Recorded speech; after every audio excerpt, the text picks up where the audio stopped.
What is the pettiest way you got back at an incompetent roommate? I accumulated enough tiny annoyances to the point that she had enough and ultimately disappeared.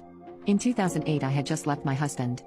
I caught him cheating multiple times, and I was just over it. A new girl, Amy, started at my job and we made a fast friendship. I was in the middle of packing up and moving out of my house. I needed a roommate for a new apartment I was looking at because my wages weren't going to pay the bills. So we moved in together and lived peacefully together for a while. I was moving on with my life. I had gotten a better paying job, was spending time with my friends, and I felt okay with life at the time. At the time I was 25 years old, single, and not looking for anything serious, so I had a friend who would stop over a few times a week. Amy was cool with it on the surface. It did not affect her in any way. My friend didn't hang out at our place. He didn't eat at our place. He didn't use our household supplies. My relationship with him affected her exactly 0%, but I guess she was a little green about the fact that I was getting some attention and she was not. She would flirt with him, go visit him where he worked, etc., but he absolutely not interested in her. This is where things started to go downhill.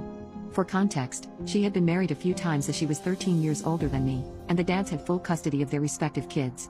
She was dating someone but he was already in a relationship, so he wasn't about to commit to anything besides stopping by for 30 minutes after he worked the night shift every day.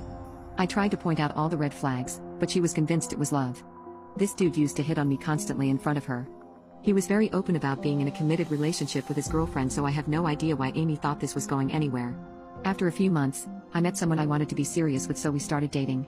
We will call the guy Tom. Tom and I got serious pretty fast. He was living in a horrible situation, so he moved in with Amy and I pretty quickly. I think it was after about a month of dating. So we have our room and she has her own room.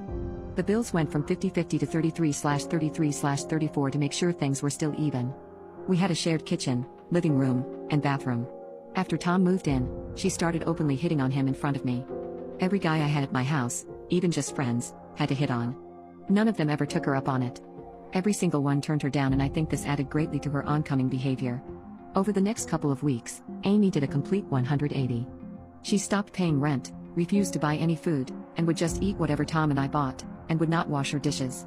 We had 2 cats, one hers and one mine, and she would never clean the litter in her room, so her cat would use our hallway floor as a bathroom every single day. Every day when I got home from work there was a big steaming pile of cat shit right inside my front door, sitting in the middle of a giant puddle of urine. My cat was locked in my room at night with her own supplies, so there was zero chance it was her. It was the same thing every morning by the front door. Whenever she was done eating the food she stole from me, she would set her plate with the leftovers on the kitchen floor for her cat to pick at. She would leave the plate there for days. To the point that if I didn't pick them up, there would be multiple plates on the floor with food in various stages of decay. All of my dishes started going missing, except for the cat's plates, of course. And what dishes were left, she refused to wash ever.